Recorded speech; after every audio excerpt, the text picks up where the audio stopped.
मुक्त्युपायं विमाजं नृहजमहममेजं ध्येजमम्नाजगेजं सदजमसदजेजं श्रीसहाजं भजेजम् अञ्जनासूनुसान्निध्यात् विजयेन विराजितम् अजितप्रीतिजनकं भजेऽहं विजयध्वजं तपस्वाध्याय शुश्रूषा कृष्णपूजारतं मुनिं विश्वेशमिष्टदं वन्दे परिम्राट् चक्रवर्तिनं श्रीगुरुभ्यो नमः। हरिः ओम्। जन्माद्यस्य जतोऽन्वयादितरतश्चार्थेष्वभिघ्नस्वराट् तेने ब्रह्म हृदाय आदिकवये मुह्यन्ति यं सूरयः तेजो वारिमृदां यथा विनिमयो यत्र त्रिसर्गो मृषा धाम्ना स्वेन सदा निरस्तकुहकं सत्यं परं धीमहि। ॐ स्वस्त्यस्तु सताम् अशेष सन्मङ्गलानि भवन्तु। सम्यक् श्लोकैकश्रवणपठनमात्रेण वक्तुश्च श्रोतॄणां निखिलकलिकृतकल्मष अपनोदनपटुतरे श्रीमद्भागवते महापुराणे तृतीयस्कन्धे दशमाध्याये अद्य कथानुवादे सति किञ्चित् पूर्वकथानुवादः।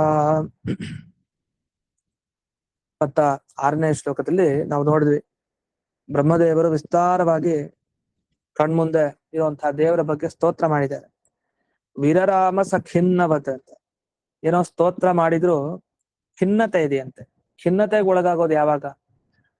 ನಾವೊಂದ್ ಕೆಲಸ ಮಾಡಿದ್ರು ಏನೋ ತೃಪ್ತಿ ಆಗ್ತಾ ಇಲ್ಲ ಅದ್ರಲ್ಲಿ, ಆಗ ಖಿನ್ನತೆಗೆ ಒಳಗಾಗ್ತೀವಿ. ಪೂರ್ಣವಾಗಿ ತೃಪ್ತಿ ಆಯ್ತಾ, ನಾನು ಮಾಡಿದ್ದು ಸರಿ ಆಯ್ತು ಅನ್ಸಿದ್ರೆ ಆ ಖಿನ್ನತೆ ಇರಲ್ಲ.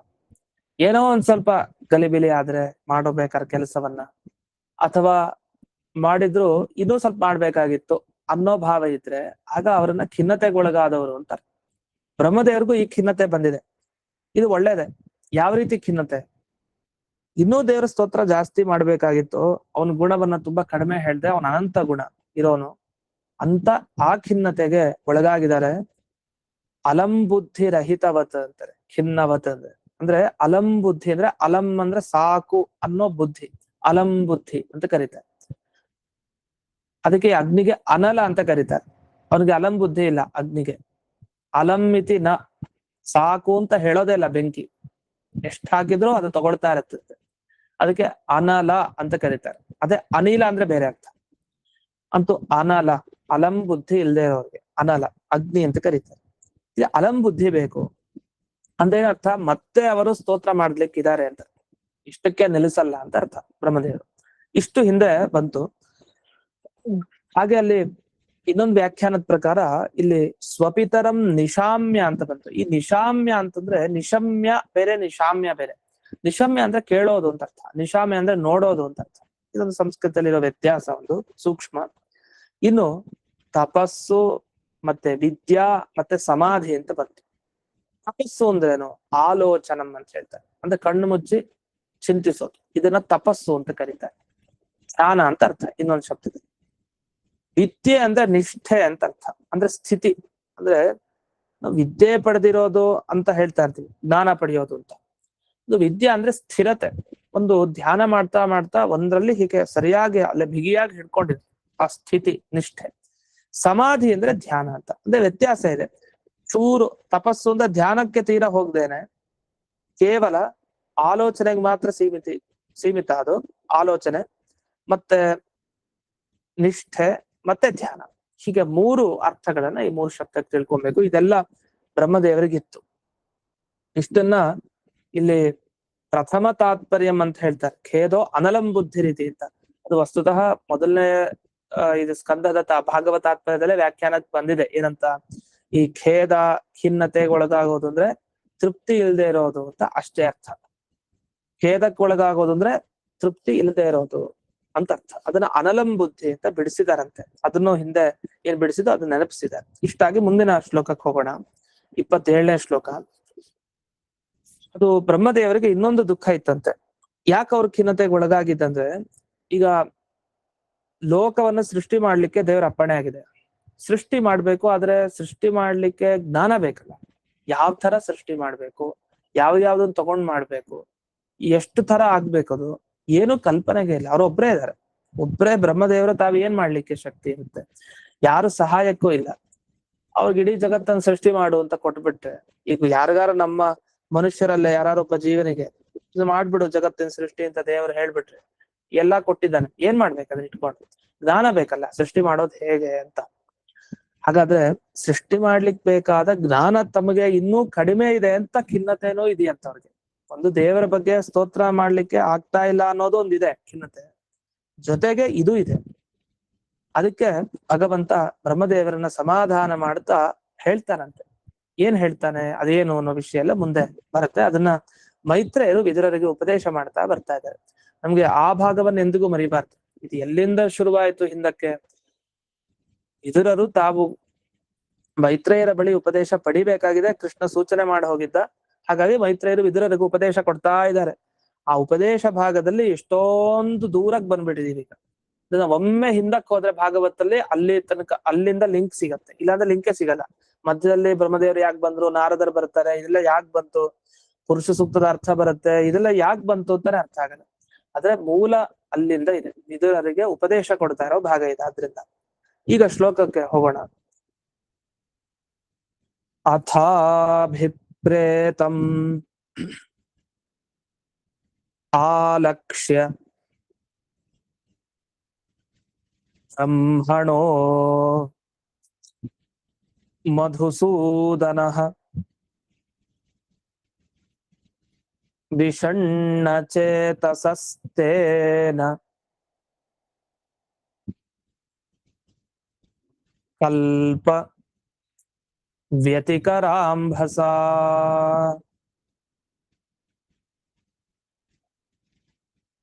ಲೋಕ ಸಂಸ್ಥಾನ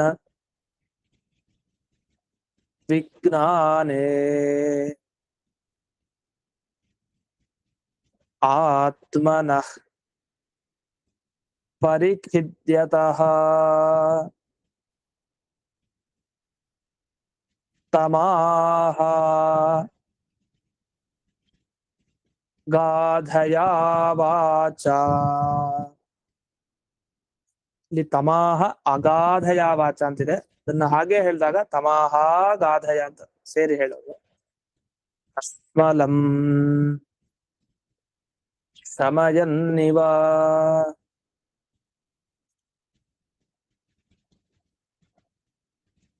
ಈಗ ಬ್ರಹ್ಮದೇವರಿಗೆ ಭಗವಂತ ಮಾತಾಡ್ತಾರೆ.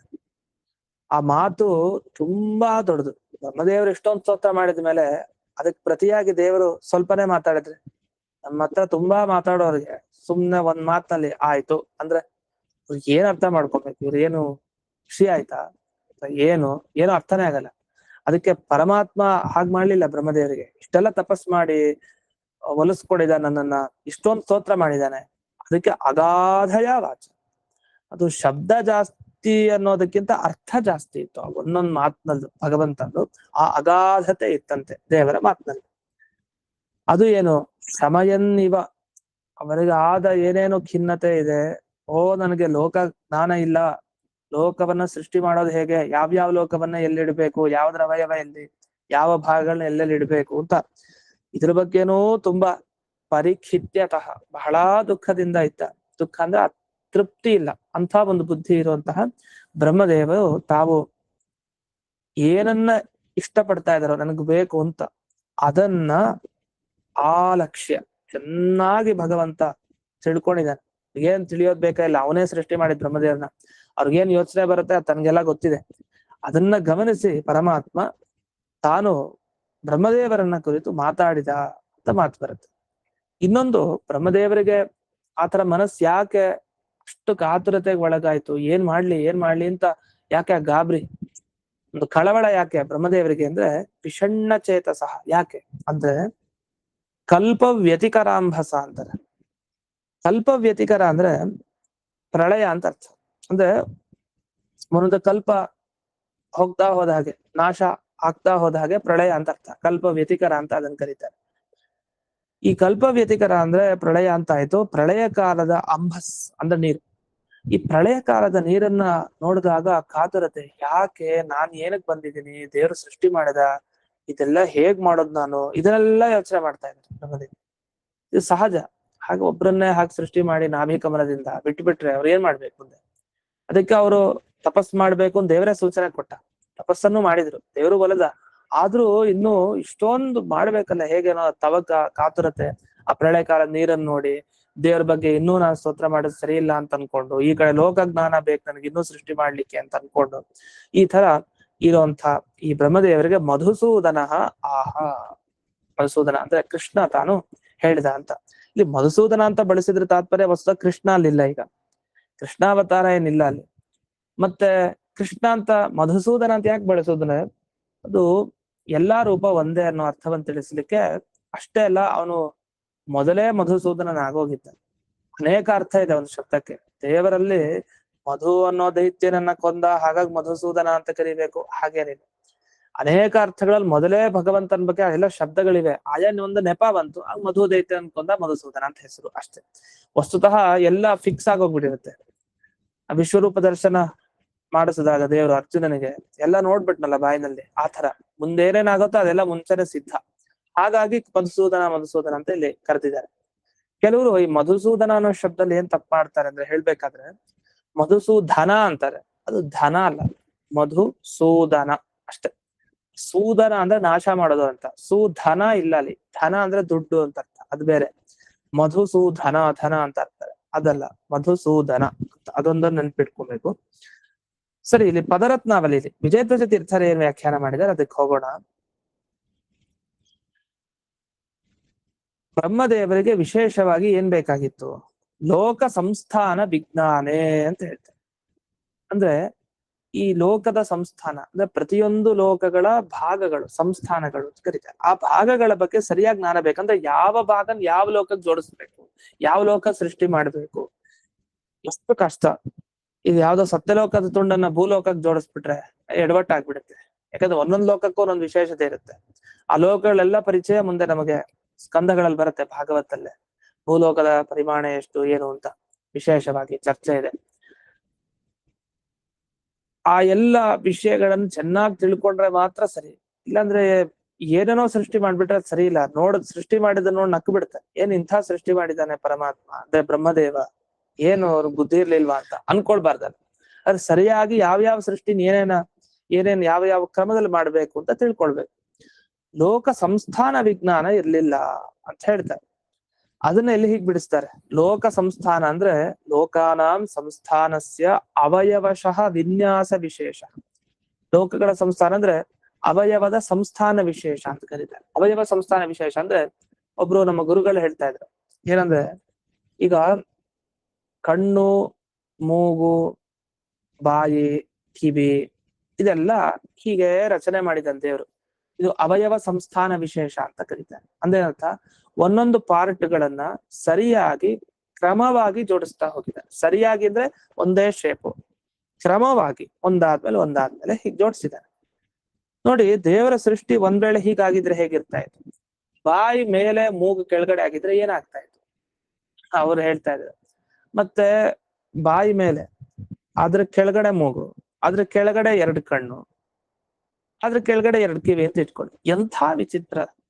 ಬಹುಶಃ ಹಾಗೆ ಮಾಡಿದ್ರೆ ಹಾಗೆ ಅಭ್ಯಾಸ ಆಗ್ತಾ ಇತ್ತು, ಗೊತ್ತಿದೆ ಒಟ್ಟು. ಆದ್ರೆ ಈ ಕ್ರಮ ಇದೆಯಲ್ಲ, ಅವಯವ ವಿನ್ಯಾಸ ಚೆನ್ನಾಗಿರ್ಬೇಕು ನೋಡ್ಲಿಕ್ಕೆ. ಇಲ್ಲಾಂದ್ರೆ ಹಿಂದೂ ಮುಂದೆ ಅವಯವಗಳನ್ನು ಮಾಡ್ಬಿಟ್ರೆ, ಕಾಲ್ ಮೇಲ್ ಮಾಡಿ ಕೈ ಕೆಳಗಡೆ ಮಾಡಿದ್ರೆ, ಹೇಗೋ ಮಾಡ್ಬಿಟ್ರೆ ಆ ಸೃಷ್ಟಿಯನ್ನ ಮಾಡಿದ ಅವನಿಗೆ ಧಿಕ್ಕಾರ ಅಂತಾರೆ. ಸರಿ ಇಲ್ಲ ಇದು ಅಂತ. ಆದ್ರೆ ಹಾಗಿಲ್ಲ. ದೇಹದ ಅವಯವಗಳಲ್ಲೇ ಒಂದು ವಿನ್ಯಾಸ ಇದೆ, ಪ್ರತಿಯೊಬ್ಬರಲ್ಲೂ ಒಂದು ಕ್ರಮ ಇದೆ. ಆ ತರ ಬ್ರಹ್ಮದೇವರ ಸೃಷ್ಟಿ ಅವರವರಿಗೆ ದೇಹ ಕೊಟ್ಟು ಅನುಗ್ರಹ ಮಾಡಿದೆ. ಇಡೀ ಜಗತ್ತನ್ನು ಜೋಡಿಸ್ಬೇಕು ಅಂದ್ರೆ ಹೇಗೋ ಜೋಡಿಸ್ಬಿಟ್ರೆ, ದೇಹದಲ್ಲಿ ಒಂದು ಜೋಡಿಸಿದ್ರೆ ಎಂಥ ವ್ಯವಸ್ಥೆ ಆಗುತ್ತೆ. ಅದರಲ್ಲೂ ಆಯಾ ಇಂದ್ರಿಯಗಳ ಕೆಲಸನೂ ಇರುತ್ತಲ್ಲ, ಆ ಇಂದ್ರಿಯ ಆದ್ಮೇಲೆ ಇನ್ನೊಂದು ಇಂದ್ರಿಯ ಬರ್ಬೇಕು. ಇಲ್ಲಾಂದ್ರೆ ತುಂಬಾ ಅಬದ್ಧ ಆಗತ್ತೆ, ತುಂಬಾ ಕಷ್ಟ. ಯಾವ ಇಂದ್ರಿಯ ಆದ್ಮೇಲೆ ಯಾವ ಇಂದ್ರಿಯ ಇರಬೇಕು ಅಲ್ಲೇ ಇರ್ಬೇಕು. ಆಚೆ ಈಚೆ ಆದ್ರೆ ವ್ಯತ್ಯಾಸ ಆದ್ರೆ ಕಷ್ಟ. ಆದ್ರಿಂದ ಇದು ದೇಹದ ಸಂಸ್ಥಾನ, ದೇಹದ ಅವಯವಗಳಲ್ಲೇ ಈ ಕ್ರಮ ಇಲ್ಲ ಅಂದ್ರೆ ಎಷ್ಟು ಎಡವಟ್ಟಾಗತ್ತೆ. ಇದು ಲೋಕ ಸಂಸ್ಥಾನ ವಿಜ್ಞಾನ. ಇವ್ರಿಗೆ ಬೇಕಾಗಿದ್ದು ಲೋಕ, ಯಾವ ಲೋಕದಲ್ಲಿ ಏನ್ ಜಾಗ, ಯಾವ ತರ ನಿರ್ಮಾಣ ಮಾಡ್ಬೇಕು, ಈ ತರದ್ದು. ಇದು ಬಹಳ ಕಷ್ಟ. ಅದಕ್ಕೋಸ್ಕರ ಇದು ಸಾಕಾಗ್ತಾ ಇಲ್ಲ, ಇನ್ನೂ ನನಗ್ ಜ್ಞಾನ ಬೇಕು, ಅದಕ್ಕೋಸ್ಕರ ಜ್ಞಾನ ನೀಡು ಅಂತ ಹಿಂದಿನ ಅನೇಕ ಶ್ಲೋಕಗಳಲ್ಲಿ ಪ್ರಾರ್ಥನೆ ಮಾಡಿದ್ರು. ಅಷ್ಟೇ ಅಲ್ಲ, ಬಂದ ಜ್ಞಾನ ಸ್ಥಿರವಾಗಿ ಇರ್ಬೇಕು ಅಂತ, ಮರ್ತ್ ಹೋಗ್ಬಿಟ್ಟ ಮತ್ತೆ ಕೇಳಿದ್ದು ಅದು ಆಗ್ಬಾರ್ದು ಅಂತ ಹಿಂದೆಲ್ಲ ಪ್ರಾರ್ಥನೆ ಮಾಡ್ಬಂದ್ರು. ಇಷ್ಟಾಗಿ ಕಶ್ಮಲಂ ಶಮಯನ್ನಿವ. ಭಗವಂತ ಮಾತಾಡ್ತಾ ಮಾತಾಡ್ತಾ ಬ್ರಹ್ಮದೇವರಲ್ಲಿರೋ ಕಶ್ಮಲವನ್ನ ಕಳೆಯುವಂತೆ ಅಂತ ಒಂದು ಮಾತು ಬರ್ತದೆ. ಬ್ರಹ್ಮದೇವರಲ್ಲಿ ಕಶ್ಮಲ ಇದೆಯಾ ಅಂತ ಒಂದು ಚರ್ಚೆಗೆ ಪರಶುಕ್ಲ ತ್ರಯರಲ್ಲಿ ಸೇರ್ತಾರೆ ಬ್ರಹ್ಮದೇವರು. ಲಕ್ಷ್ಮೀದೇವಿ, ಬ್ರಹ್ಮವಾಯು, ಸರಸ್ವತಿ, ಭಾರತಿ ಅಂದ್ರೆ ರುಜುದೇವತೆಗಳು ಸೇರಿರ್ತಾರೆ. ಇಷ್ಟು ದೇವತೆಗಳು ಪರಶುಕ್ಲತ್ರಯರು, ತುಂಬಾ ಶುದ್ಧ. ಅವರಿಗೆ ಕಶ್ಮಲ ಅನ್ನೋದು ಜಗತ್ತಿನ ವಿಷಯದಲ್ಲಿ ಇಲ್ವೇ ಇಲ್ಲ, ದೇವರ ವಿಷಯದಲ್ಲೇ ಇಲ್ಲ ಮುಖ್ಯ ಕಶ್ಮಲ ಅನ್ನೋದು. ಅಷ್ಟು ದೇವರ ವಿಷಯದಲ್ಲೇ. ಪರ ಅಂದ್ರೆ ಪರಮಾತ್ಮ, ಪರಮಾತ್ಮನಲ್ಲೇ ಶುಕ್ಲ, ಶುದ್ಧತೆ, ಚೂರು ದೋಷ ಇಲ್ಲ ಅವ್ರಿಗೆ, ಯಾವತ್ತೂ ಕೆಟ್ಟದಾಗಿ ಯೋಚನೆ ಮಾಡಲ್ಲ. ಅಂತ ಈ ದೇವತೆಗಳಲ್ಲಿ ಕಶ್ಮಲವನ್ನ ದೇವರು, ಅದು ಬ್ರಹ್ಮದೇವರಲ್ಲಿ ನೋಡಿ, ರುಜುದೇವತೆಗಳಲ್ಲಿ ಮೊದಲನೇ ಅವರು ಬ್ರಹ್ಮದೇವರು, ಅಂಥ ಮೊದಲನೆಯ ಬ್ರಹ್ಮದೇವರಲ್ಲಿ ಕಶ್ಮಲವನ್ನ ಕಳೆಯೋ ಅಂತ ಮಾತನ್ನ ಭಗವಂತ ಆಡ್ದ. ಇಲ್ಲಿ ಹೇಗ್ ಸರಿ ಅಂದ್ರೆ, ಇಲ್ಲಿ ಕಶ್ಮಲ ಅಂದ್ರೆ ಏನೋ ಕೆಟ್ಟದ್ದು ಅಂತ ಅನ್ಕೊಂಬೇಡಿ, ಒಂದು ಕೊಳೆ ಅಂತ ಅನ್ಕೊಂಬೇಡಿ. ಇಲ್ಲಿ ಕಶ್ಮಲ ಅಂದ್ರೆ ಅದಕ್ಕೆ ವಿಜಯಧ್ವಜ ತೀರ್ಥರ ವ್ಯಾಖ್ಯಾನ ಜ್ಞಾನ ಸಂಕಟಂ. ಅಯ್ಯೋ ಜ್ಞಾನ ಬೇಕು ಅಂತ ಒಂದು ಆ ಸಂಕಟ ಇದೆಯಲ್ಲ, ಅದನ್ನೇ ಇಲ್ಲಿ ಕಶ್ಮಲ ಅಂತ ಕರೆದಿದ್ದಾರೆ. ಅಷ್ಟು ಬಿಟ್ರೆ ಬೇರೆ ಅಲ್ಲ. ಅಂತ ಸೂಕ್ಷ್ಮವಾದ ಆ ವಿಚಾರ, ಒಂದು ಶಬ್ದಕ್ಕೆ ಒಂದು ಅರ್ಥ ಹೇಳೋದಲ್ಲೂ ಒಂದು ಸೂಕ್ಷ್ಮತೆ ಇದೆ ಭಾಗವತ ವ್ಯಾಖ್ಯಾನದಲ್ಲಿ. ಇಷ್ಟನ್ನ ವಿವರಣೆ ಮಾಡಿ ಮುಂದೆ ಇದುವರೆಗೆ ಈ ಆತ್ಮನಃ ಪರಿಖಿದ್ಯತಃ ಅಂತೇನೋ ಆತ್ಮ ಅನ್ನೋ ಶಬ್ದ ಬಂದಿದೆ. ಈ ಆತ್ಮ ಅನ್ನೋ ಶಬ್ದಕ್ಕೆ ಸಾಮಾನ್ಯವಾಗಿ ಹಿಂದೆ ಎಲ್ಲ ವ್ಯಾಖ್ಯಾನ ಮಾಡಿದಾಗೆ, ಈಗಲೇ ನಾವು ಹಿಂದಿನ ಪಾಠದಲ್ಲೂ ಕೇಳಿದ್ವಿ, ಆತ್ಮ ಅಂದ್ರೇನು ಪರಮಾತ್ಮ ಅಥವಾ ಜೀವ ಅಥವಾ ಪರಾತ್ಮ, ಇನ್ನೊಬ್ಬ ಜೀವ, ಇದರ ಅನೇಕ ಅರ್ಥ ಇದೆ. ಅದರಲ್ಲಿ ಆತ್ಮ ಅನ್ನೋ ಶಬ್ದಕ್ಕೆ ಮುಖ್ಯವಾದ ಅರ್ಥ ಅದು ಪರಮಾತ್ಮ. ಇದಕ್ಕೆ ಬ್ರಹ್ಮಸೂತ್ರನೇ ಇದೆ, ಓಂ ಆತ್ಮೇತಿ ಉಪಗಚ್ಚಂತಿ ಗ್ರಾಹ ಇಂದಿಚ ಓಂ, ಒಂದು ಸೂತ್ರನೇ ಇದೆ ಅದಕ್ಕೋಸ್ಕರ. ಅಲ್ಲಿ ಅನೇಕ ವೇದವಾಕ್ಯಗಳನ್ನು ಉದಾಹರಿಸಿದ್ದಾರೆ. ಎಷ್ಟು ಸಲಿ ಆತ್ಮ ಶಬ್ದ ಬಂದಾಗಲೂ ಆಚಾರ್ಯ ಹೇಳೋದು ಆತ್ಮ ಅನ್ನೋದು ಮುಖ್ಯವಾಗಿ ದೇವರನ್ನೇ ಹೇಳುತ್ತೆ. ಇಲ್ಲೇನ್ ಮಾಡಿದ್ರು, ಆತ್ಮನಃ ಪರಿಖಿದ್ಯತಃ. ಇಲ್ಲಿ 28ನೇ ಶ್ಲೋಕದಲ್ಲಿ ಏನ್ ಬಂತು, ಆತ್ಮನಃ ಅಂದ್ರೆ ಯಾರು ಅಂದ್ರೆ ಈ ಬ್ರಹ್ಮದೇವರು ತಾವು ಖಿನ್ನತೆಗೆ ಒಳಗಾಗಿದ್ದಾರೆ. ಹಾಗಾದ್ರೆ ಇಲ್ಲಿ ಆತ್ಮ ಅಂದ್ರೆ ಬ್ರಹ್ಮದೇವರು ಅಂತ, ಇಲ್ಲಿ ದೇವರು ಅಂತ ಅರ್ಥ ಅಲ್ಲ. ಈ ತರ ಮಾಡ್ಬೋದ ಅರ್ಥ? ಖಂಡಿತ ಮಾಡ್ಬೋದು. ನಾವ್ ಹೇಳ್ತಾ ಇರೋದು ಆತ್ಮ ಶಬ್ದಕ್ಕೆ ದೇವರು ಅಂತ ಮಾತ್ರ ಅಂತ ಅರ್ಥ ಅಂತ ಹೇಳ್ತಾರೆ. ದೇವರು ಮುಖ್ಯವಾದ ಅರ್ಥ, ಯಾಕಂದ್ರೆ ಮಿಕ್ಕಿದ ಅರ್ಥ ಎಲ್ಲ ಅಮುಖ್ಯ. ಈಗ ಕೃಷ್ಣ ರಾಮ ಅಂದ್ರೆ ದೇವರನ್ನೇ ಮುಖ್ಯವಾಗಿ ಹೇಳ್ಬೇಕು, ಆಮೇಲೆ ಮನುಷ್ಯರ ಬಗ್ಗೆ ಮೊದಲು, ಆಮೇಲೆ ಇನ್ನೊಂದಿಷ್ಟು ದೇವತೆಗಳು ಎಲ್ಲ ಬರ್ತಾರೆ ತಿಳ್ಕೊಂಡು, ಆಮೇಲೆ ಮನುಷ್ಯರನ್ನು ಕೃಷ್ಣ ಅಂತ ಕರೀತಾರೆ, ಇವನನ್ನು ರಾಮ ಅಂತ ಕರೀತಾರೆ. ಅಂದ್ರೆ ಇದು ಅಮುಖ್ಯ ಅರ್ಥ, ಇಲ್ಲ ಅಂತಿಲ್ಲ. ಕೃಷ್ಣ ಅನ್ಕ ಹೋಗ್ದಾಗ್ಲೂ ಇವರು ಗೊತ್ತಾಗುತ್ತೆ, ಆದ್ರೆ ದೇವರನ್ನ ಮುಖ್ಯವಾಗಿ ಹೇಳುವಂತ ಶಬ್ದಗಳಿದೆ, ಇದು ವ್ಯತ್ಯಾಸ ಇದೆ. ಹಾಗೆ ಆತ್ಮ ಅನ್ನೋ ಶಬ್ದನು ಮುಖ್ಯವಾಗಿ ದೇವರನ್ನ ಹೇಳೋ ಶಬ್ದ, ಬೇರೆಯವ್ರನ್ನ ಅಮುಖ್ಯವಾಗಿ ಹೇಳುತ್ತೆ ಅಂತ. ಯಾಕಂದ್ರೆ ಹಿಂದೆನೋ ರಮಯ ಆತ್ಮಶಕ್ತಿಯ ಅಂತ ಒಂದ್ ಮಾತು ಬಂತು. ಲಕ್ಷ್ಮೀದೇವಿ ಹೇಗೆ ಅಂದ್ರೆ ತನ್ನ ಶಕ್ತಿ ಸ್ವರೂಪ ಅಂತ, ಅಂದ್ರೆ ತಾನು ಲಕ್ಷ್ಮಿ ಜೊತೆಗೆ ಕಾರ್ಯವನ್ನ ಮಾಡೋದು. ಲಕ್ಷ್ಮಿಯನ್ನ ಬಿಟ್ಟು ಪರಮಾತ್ಮ ಒಪ್ಪನೆ ಹೋಗಲ್ಲ ಸೃಷ್ಟಿ ಕಾರ್ಯದಲ್ಲಿ. ಆ ಜಡ ಪ್ರಕೃತಿ, ಆ ಲಕ್ಷ್ಮೀದೇವಿ ಏನು ಅಭಿಮಾನಿನಿಯಾಗಿದ್ದಾಳೆ, ಆ ಜಡ ಪ್ರಕೃತಿನ ಬಳಸ್ಕೊಂಡೇ ಪರಮಾತ್ಮ ಮುಂದೋಗೋದ್ರಿಂದ ಅಲ್ಲಿ ಆತ್ಮ ಶಕ್ತಿ ಅಂದ್ರೆ ತನ್ನ ಶಕ್ತಿ ಅಂದ್ರೆ ಅದು ಭಗವಂತನನ್ನೇ ತಗೊಳ್ಬೇಕು ಆತ್ಮ ಅನ್ನೋ ಶಬ್ದದಿಂದ. ಇನ್ನೂ ಸ್ವಲ್ಪ ಹಿಂದಕ್ಕೆ ಹೋದ್ರೆ 22ನೇ ಶ್ಲೋಕದಲ್ಲಿ ಅಲ್ಲೂ ಆತ್ಮ ಅಂತ ಬಂತು. ಸೋಯಂ ಸಮಸ್ತ ಜಗತಾಂ ಸಹೃದೇಕ ಆತ್ಮ. ಜಗತಾಂ ಆತ್ಮ, ಎಲ್ಲಾ ಜಗತ್ತಿಗೆ ಆತ್ಮ ಸ್ವಾಮಿ ಅಂದ್ರೆ ಅದು ದೇವರೇ ಆಯ್ತು ಅಲ್ಲೂ. ಮತ್ತೆ ಮುಂದೆ ತತ ಆತ್ಮನಿ ಯೋಗೇನ ಭಕ್ತಿಯುಕ್ತ ಸಮಾಹಿತ. ಅಲ್ಲಿ ಆತ್ಮ ಅಂದ್ರೆ ಏನಾಯ್ತು, ಆತ್ಮನಿ ಭಕ್ತಿಯುಕ್ತ ಅಂದ್ರೆ ಜೀವರ ಶರೀರದಲ್ಲಿ ಅಂತ ಅರ್ಥ ಮಾಡ್ಬೇಕಾಗಿ ಬರುತ್ತೆ. ಯಾಕೆಂದ್ರೆ ಆತ್ಮನಿ ತತಃ ಅಂದ್ರೆ ಯಾರಲ್ಲಿ ವಿಸ್ತಾರವಾಗಿ ಇರ್ತಾನೆ ಭಗವಂತ, ಜೀವರಲ್ಲಿ ಇರ್ತಾನೆ ಅಂದ್ರೆ ಜೀವರ ದೇಹದಲ್ಲಿ ಅಂತ. ಹಾಗಾದ್ರೆ ಇಲ್ಲಿ ಆತ್ಮ ಶಬ್ದಕ್ಕೆ ಬೇರೆ ಅರ್ಥ ಶುರುವಾಯ್ತು. ಆಮೇಲೆ ಮಯಿ ಲೋಕಾಂ ತ್ವಮಾತ್ಮನಿ ಅಂತ ಮುಂದಿನೊಂದ್ ಕಡೆ ಆತ್ಮ ಶಬ್ದ ಬೆಳೆಸಿದ್ದಾರೆ, ಅಲ್ಲಿ ಜೀವ ಅಂತಾನೆ ಮತ್ತೆ ಅರ್ಥ. ಈ ನಿನ್ನಲ್ಲಿ ಅಂದ್ರೆ ಜೀವನಲ್ಲಿ, ಬೇರೆ ಲೋಕಗಳಲ್ಲಿ ಎಲ್ಲಾ ಕಡೆ ದೇವರಿದ್ದಾನೆ ಅಂತ. ಆಮೇಲೆ ಜ್ಞಾತೋ ಹಂಭವತ ತ್ವದ್ಯ ಅನ್ನೋ ಶ್ಲೋಕದಲ್ಲಿ ಇದೊಂದು ಆತ್ಮ ಶಬ್ದ ಬರುತ್ತೆ. ಭೂತೇಂದ್ರಿಯ ಗುಣಾತ್ಮಭಿ, ಪಂಚಭೂತಗಳು, ಇಂದ್ರಿಯಗಳು, ಸತ್ವ ರಜಸ್ಸು ತಮಸ್ಸು ಗುಣಗಳು ಆತ್ಮ ಅಂತ ಬರುತ್ತೆ. ಅಲ್ಲಿ ಆತ್ಮ ಅಂದ್ರೆ ಮನಸ್ಸು ಬುದ್ಧಿ ಅಂತ ಅರ್ಥ ಅಂತ. ಹಾಗಾದ್ರೆ ಏನಾಯ್ತು, ಈ ಆತ್ಮ ಅನ್ನೋ ಒಂದು ಶಬ್ದ ಬೇರೆ ಬೇರೆ ಅನೇಕ ಅರ್ಥ ಹೇಳುತ್ತೆ. ಇದನ್ನ ಹಿಂದೆ ಒಮ್ಮೆ ಹೇಳಿದ್ದೀನಿ, ಭಗವದ್ಗೀತೆಯಲ್ಲೂ ಬರುತ್ತೆ. ಬ್ರಹ್ಮ ಅನ್ನೋ ಶಬ್ದ, ಆತ್ಮ ಅನ್ನೋ ಶಬ್ದ, ಇದಕ್ಕೆ ಪ್ರತಿ ಸಲ ಒಂದೇ ಅರ್ಥ ಇರಲ್ಲ, ಬೇರೆ ಬೇರೆ ಬೇರೆ ಬೇರೆ ಅರ್ಥ ಇರುತ್ತೆ. ಆತ್ಮ ಅಂದ್ರೆ ದೇಹ ಅಂತ ಅರ್ಥ ಇದೆ, ಮನಸ್ಸು ಅಂತ ಅರ್ಥ ಇದೆ, ಬುದ್ಧಿ ಅಂತ ಅರ್ಥ ಇದೆ, ಮತ್ತೆ ಜೀವ ಅಂತ ಅರ್ಥ, ಪರಮಾತ್ಮ ಅಂತ ಅರ್ಥ. ಹೀಗೆ ಅನೇಕ ಅರ್ಥ ಆತ್ಮ ಶಬ್ದಕ್ಕೆ. ಆ ಪ್ರಸಂಗ ನೋಡ್ಕೊಂಡು ಅರ್ಥ ಮಾಡ್ಬೇಕು. ಅದೇ ಪ್ರಕಾಶ ಸಂಹಿತೆಯಲ್ಲಿ ಹೇಳ್ತಾರೆ, ಭಾಗವತ ತಾತ್ಪರ್ಯದ ಮಾತನ್ನ ಇಲ್ಲಿ ಉಲ್ಲೇಖ ಮಾಡ್ಬೇಕು. ಏನಂತ ಇದು ಹಿಂದಕ್ಕೂ ಬಂದಿತ್ತು ವ್ಯಾಖ್ಯಾನದಲ್ಲಿ. ಈಗ ಇಲ್ಲಿ ಭಾಗವತ ಪದ್ಯ ವ್ಯಾಖ್ಯಾನ ಸಂದರ್ಭದಲ್ಲಿ ಈ ಶ್ಲೋಕ ಬಂದಿರೋದ್ರಿಂದ ಇಲ್ಲಿ ವಿಸ್ತಾರವಾಗಿ ಅರ್ಥ ನೋಡೋಣ. ಭಾಗವತ ತಾತ್ಪರ್ಯದ ಮಾತು ಪ್ರಕಾಶ ಸಂಹಿತೆಯಲ್ಲಿ ಬಂದ ಮಾತು. ಆತ್ಮ ಶಬ್ದಸ್ಯ ಮುಖ್ಯಾರ್ಥೋ ವಿಷ್ಣುರೇಕ ಸನಾತನಃ. ವಿಷ್ಣು ಏಕಃ ಸನಾತನಃ, ಅನಾದಿಯಾದ ದೇವರೇ ಒಬ್ಬನೇ ಆತ್ಮ ಶಬ್ದದ ಮುಖ್ಯ ಅರ್ಥ. ಮುಖ್ಯ ಅರ್ಥ ಇವನ್ ತುಂಬಾ ನಮಗ್ ಬೇಕಾದವನು ಅಂದ್ರೆ ಮಿಕ್ಕಿದವರು ಇವನಷ್ಟು ಬೇಕಾಗಿಲ್ಲ ಅಂತ ಅರ್ಥ ಹೊರತು ಬೇಕಾಗೇ ಇಲ್ಲ ಅಂತ ಅರ್ಥ ಅಲ್ಲ. ಇವ್ರಂತೂ ತಮಗ್ ತುಂಬಾ ಮುಖ್ಯ. ಆ ಮುಖ್ಯ ಅನ್ನೋ ಶಬ್ದ ಬಳಸೋದೇ ಅಲ್ಲಿ, ಅಂದ್ರೆ ಇವ್ರಿಗೆ ಫಸ್ಟ್ ಸ್ಥಾನ. ಆಮೇಲೆ ಮಿಕ್ಕಿದವ್ರು 2, 3 ಅವ್ರು ಬೇಡ ಅಂತಿಲ್ಲ, ಅವರು ಪ್ರಾಮುಖ್ಯ ಇದೆ, ಆದ್ರೆ ಇವ್ರ ತರ ಅಲ್ಲ. ಅಂತೂ ಒಟ್ಟು ಹೀಗೆ ತಾರತಮ್ಯ ಇದ್ದೇ ಇರುತ್ತೆ. ಅದ್ರಲ್ಲಿ ಆತ್ಮ ಶಬ್ದದ ತಾರತಮ್ಯ ನೋಡಿದ್ರೆ ಮೊದಲನೇ ಅರ್ಥ ಅದು ದೇವ್ರೆ. ಅದಕ್ಕೆ ಮಿಕ್ಕಿದ್ದೇನರ್ಥ ಕ್ರಮಶಃ ಅಂತ ಹೇಳ್ತಾರೆ. ಇದೆಲ್ಲ ಆಮೇಲೆ ಅರ್ಥ ಅಂತ ಏನು? ಸಂದೋಹ ದೇಹ ಮನಸೋ ಬುದ್ಧಿ ಜೀವ ಸ್ವಯಂ ತಥಾ ಬ್ರಹ್ಮಾಪಿ ಅಮುಖ್ಯಾಹ ಕ್ರಮಶಃ ಅಂತ ಹೇಳ್ತಾರೆ. ಹಾಗೆ ಯಾವ್ದು ಅಮುಖ್ಯವಾದ ಅರ್ಥ ಅಂದ್ರೆ ಮನಸ್ಸು, ಬುದ್ಧಿ, ಜೀವರು, ಆಮೇಲೆ ಸಂದೋಹ ಅಂತ ಬಂತು. ಸಂದೋಹ ಅನ್ನೋ ಶಬ್ದಕ್ಕೆ ಮಧ್ಯ ದೇಹ ಅಂತ ಅರ್ಥ. ದೇಹದ ಮಧ್ಯಭಾಗಕ್ಕೆ ಸಂದೋಹ ಅಂತ ಕರೀತಾರೆ. ಸಂದೇಹ ಅಲ್ಲ, ಸಂದೋಹ ಅಂತ ಅರ್ಥ. ಇದನ್ನ ಗಮನಿಸ್ಕೊಬೇಕು. ಇನ್ನು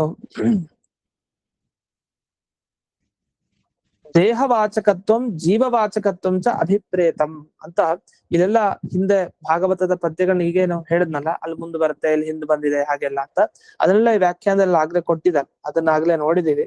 ಅಂತೂ ಈ ದೇಹದ ಮಧ್ಯಭಾಗ ಮತ್ತೆ ದೇಹ ಅಂತ ಇನ್ನೊಂದು ಮುಂದೆನೆ ಬಂತು, ಸಂದೋಹ ದೇಹ ಅಂತ. ಸಂದೋಹ ಅಂದ್ರೆ ದೇಹದ ಮಧ್ಯದ ಭಾಗ ಆಯ್ತು, ಅದಕ್ಕೂ ಆತ್ಮ ಅಂತ ಕರೀತಾರೆ. ಈಗ ಆತ್ಮನ ನಾವು ತೋರಿಸ್ಕೊಳ್ತೀವಲ್ಲ, ಆತ್ಮ ಅಂದ್ರೆ ನಾನು ಅಂತ ನಾನು ಅಂತ ಹಿಂಗ್ ಮುಟ್ಕೊಳ್ತೀವಲ್ಲ, ಆತ್ಮ ಅಂದ್ರೆ ಅದೇ ದೇಹದ ಮಧ್ಯಭಾಗ ಆತ್ಮ. ಅದನ್ನ ಆತ್ಮ ಅಂದ್ರೆ ದೇಹದ ಮಧ್ಯಭಾಗ. ಇನ್ನು ಪೂರ್ಣ ದೇಹ ಅದೇ ಆತ್ಮ ಅಂದ್ರೆ ಪೂರ್ತಿ ನಾವು ಅಂತ ಜೀವರು, ಅಲ್ಲೂ ಬಳಸೋದಿದೆ. ಮತ್ತೆ ಆತ್ಮನಿಂದ ಸದಾ ದೇವರ ಧ್ಯಾನ ಮಾಡಿದ್ರೆ ಮನಸ್ಸಿನಿಂದ ದೇವರ ಧ್ಯಾನ ಮಾಡಿರ್ತ, ಅದನ್ನ ಆತ್ಮನಿಂದ ದೇವರ ಧ್ಯಾನ ಮಾಡಿರ್ತಾರೆ, ಅದು ಆತ್ಮ ಅಂದ್ರೆ ಮನಸ್ಸು. ಮತ್ತೆ ಆತ್ಮನಲ್ಲಿ ಒಳ್ಳೆ ಗುಣ ಇರ್ಬೇಕು ಅಂದ್ರೆ ಬುದ್ಧಿಯಲ್ಲಿ ಸದ್ಗುಣಗಳಿರ್ಬೇಕು, ಅಂದ್ರೆ ಬುದ್ಧಿ ಸಾತ್ವಿಕವಾಗಿರ್ಬೇಕು. ಅದನ್ನ ಆತ್ಮ ಅನ್ನೋದ್ರಲ್ಲಿ ಬುದ್ಧಿ ಅಂತ ತಗೊಂತಾರೆ. ಮತ್ತೆ ಎಲ್ಲ ಆತ್ಮರು ಪರಮಾತ್ಮ ಅಲ್ಲ, ಎಲ್ಲ ಆತ್ಮರು ಅಂದ್ರೆ ಜೀವರು ಅಂತ ಅರ್ಥ. ಹೀಗೆ ಈ ಮೊದಲು ಅರ್ಥ ಏನಿದೆಯಲ್ಲ, ಈ ಮೊದಲು ಅರ್ಥ ಇರೋದು ಸ್ವಲ್ಪ ಕಡಿಮೆ ದರ್ಜೆ, ಅಂದ್ರೆ ಅಮುಖ್ಯ. ಮುಂದೆಂದು ಅಂದ್ರೆ ಜೀವ ಅನ್ನೋದು ನೆಕ್ಸ್ಟ್, ಪರಮಾತ್ಮನ್ ಬಿಟ್ಟರೆ ನೆಕ್ಸ್ಟ್ ಬರೋದು ಆತ್ಮಶಬ್ದ ಜೀವನಲ್ಲಿ, ಆಮೇಲೆ ಬುದ್ಧಿಲಿ, ಆಮೇಲೆ ಮನಸ್ಸಿನಲ್ಲಿ, ಆಮೇಲೆ ದೇಹದಲ್ಲಿ, ಆಮೇಲೆ ದೇಹದ ಮಧ್ಯಭಾಗದಲ್ಲಿ. ಇದೆಲ್ಲ ಅಮುಖ್ಯ ಅರ್ಥ. ಅಂದ್ರೆ ಮುಂದಿನ ಅರ್ಥಗಳೆಲ್ಲ ಶ್ರೇಷ್ಠ, ಹಿಂದಿಂದೆಲ್ಲ ಸ್ವಲ್ಪ ಕಡಿಮೆ. ಆತ್ಮಶಬ್ದದ ಬಳಕೆ ಅಲ್ಲಿ ಇರಲ್ಲ ಜಾಸ್ತಿ. ಹೀಗೆ ಆತ್ಮ ಅನ್ನೋ ಶಬ್ದಕ್ಕೆ ಇಷ್ಟೆಲ್ಲ ವಿವರವಾಗಿ ವರ್ಣನೆ ಮಾಡಿದ್ದಾರೆ. ಹಾಗಾಗಿ ಇಲ್ಲಿ ಆತ್ಮ ಅಂತಂದ್ರೆ ಇಷ್ಟನ್ನು ನಾವು ತಿಳ್ಕೊಳ್ಬೇಕು ಅಂತ. ಅಂದ್ರೆ ಬ್ರಹ್ಮದೇವರು ಅಂತ ಅರ್ಥ ಇದೆ, ಇಲ್ಲ ಅಂತಿಲ್ಲ. ಅದರಲ್ಲಿ ಬ್ರಹ್ಮಾಪಿ ಅಂತ ಕೊನೆಗೆ ಹೇಳಿದ್ರಿಂದ ಈ ಜೀವರಿಗಿಂತಲೂ ಜೀವರಲ್ಲಿ ಅದು ಒಂದು ಅಂಶ, ದೇವರನ್ನ ಬಿಟ್ಟರೆ ಜೀವರನ್ನ ನೆಕ್ಸ್ಟ್ ತಗೊಳ್ತೀವಿ ಅಂತ. ಆದ್ರೆ ಮಧ್ಯದಲ್ಲಿ ಒಬ್ಬರನ್ನು ಮರೆಯೋ ಹಾಕಿಲ್ಲ, ಬ್ರಹ್ಮದೇವರಲ್ಲೂ ಆತ್ಮ ಅನ್ನೋ ಶಬ್ದದ ಬಳಕೆ ಇದೆ ಅಂತ ಅದನ್ನು ನೆನಪಿಸಿದ್ದಾರೆ.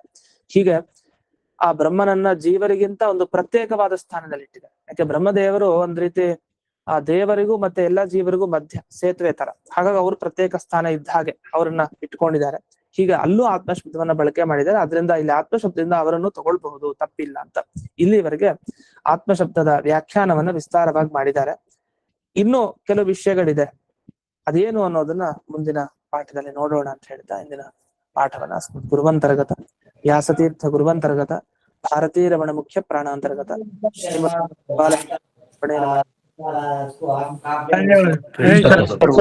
ಧನ್ಯವಾದ.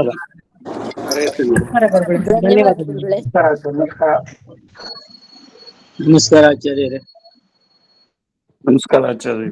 ನಮಸ್ಕಾರ ಗುರುಗಳಿಗೆ. ನಮಸ್ಕಾರ ಆಚಾರ್ಯರೇ.